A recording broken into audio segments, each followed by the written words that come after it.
You are living in a simulation, and you can control this simply by understanding the power of assumption. The power of assumption changes your world, changes your life. You can create anything that you want. You're going to understand your world is a simulation. You create whatever you want.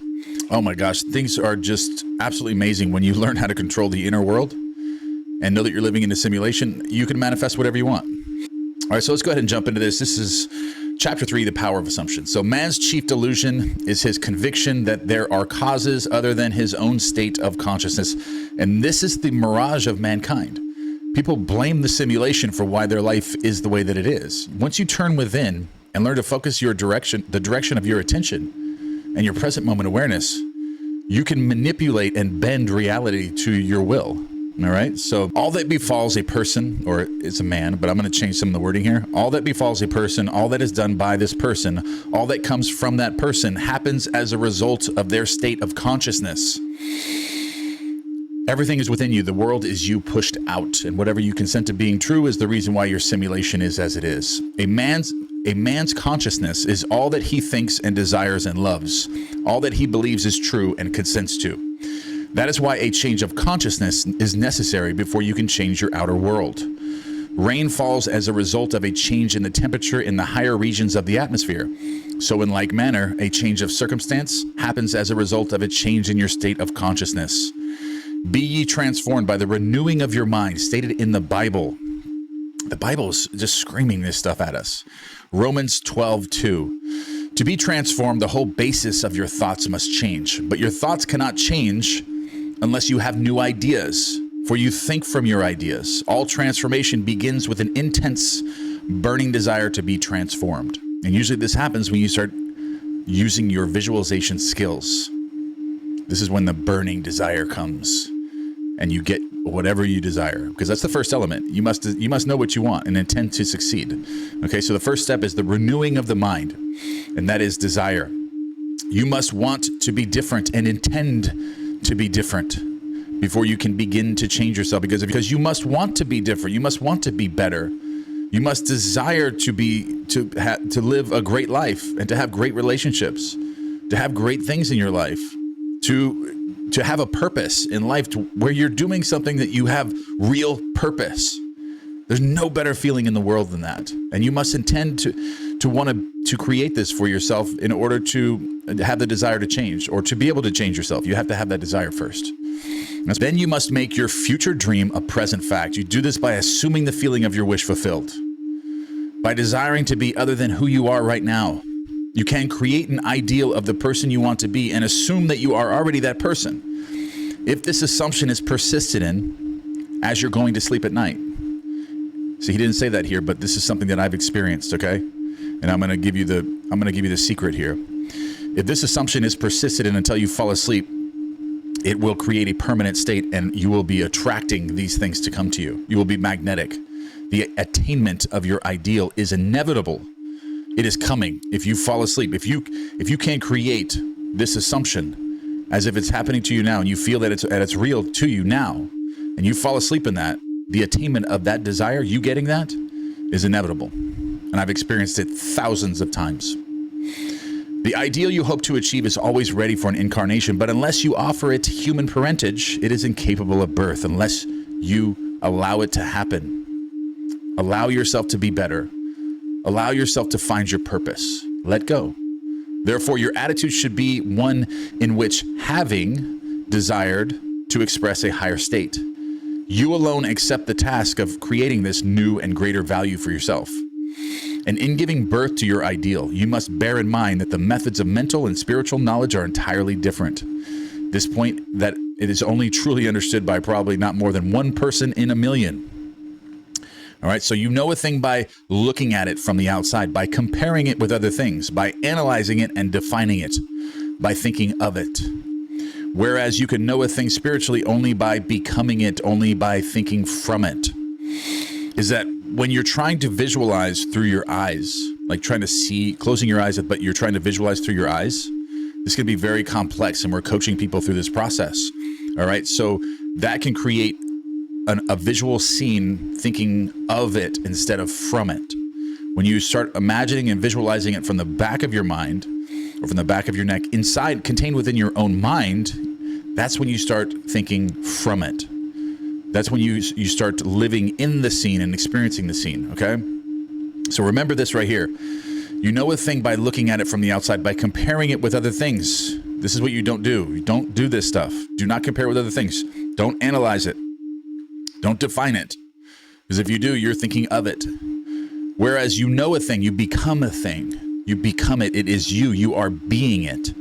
That is when you're thinking from it. You are it. You are that person already. Okay? You must be the thing itself and not merely talk about it or look at it from a distance. You must be like the moth in search of his idol, the flame, who spurred with true desire, plunging at once into the sacred fire, folded his wings within till he became one color and one substance with the flame. He only knew the flame who in it burnt, and only he could tell who near to tell returned. Bird Parliament.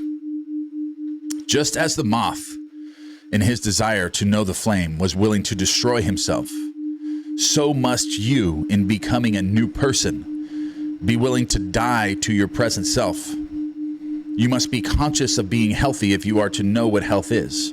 You must be conscious of being secure if you are to know what security is. You must be conscious of abundance if you are to know what abundance is. And you can do this simply by going within yourself. And remember this right here.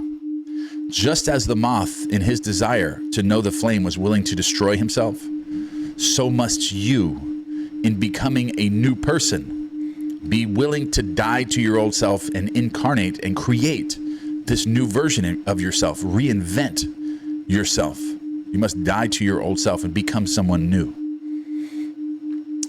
Therefore, to incarnate or create a new and greater value of yourself, you must assume that you are already what you want to be, and then live by faith in this assumption. What I found through experience is this is important to do this throughout the day, to assume this, but it's not absolutely necessary. You can do this simply by doing it before you go to sleep at night. That's when the real impression is made. But if you're doing it throughout the day, you're practicing and developing yourself up until that moment of inception. You must assume that you already are what you want to be and then live by faith in this assumption, which is not yet incarnate in the body of your life. In confidence that this new value of your state of consciousness will become created through your absolute fidelity to the assumption that you are that which you desire to be already. You are already that being. You're it. You are it. This is the whole means, or this is what wholeness means, what integrity means.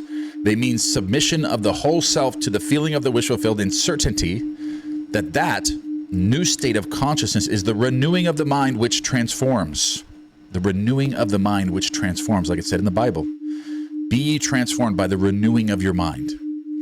There is no order in nature corresponding to this willing submission of the self to the idea beyond the self. Therefore, it is the height of folly to expect the creation of new and greater concepts of self to come about by natural evolutionary process. That which requires a state of consciousness to produce its effect obviously cannot be affected without such a state of consciousness.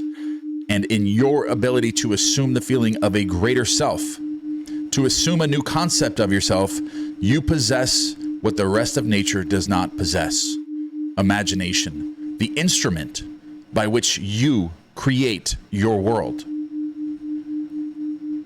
To assume a new concept of yourself, you possess what the rest of nature does not possess: imagination. Imagination is the instrument by which you manifest and create your world.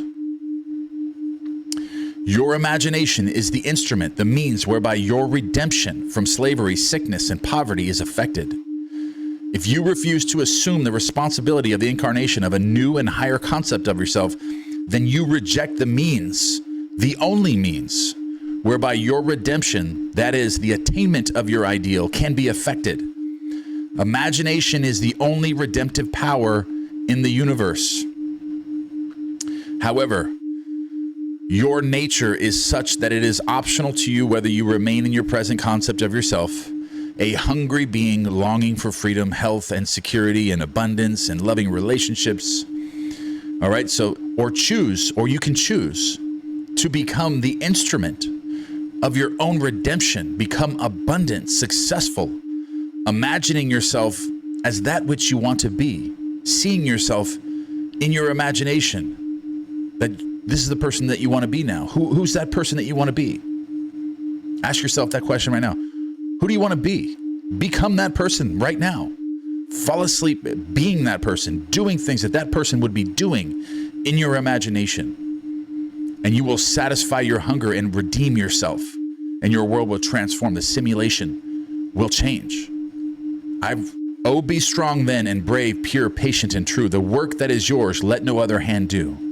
For the strength for all need is faithfully given from the fountain within you, the kingdom of heaven.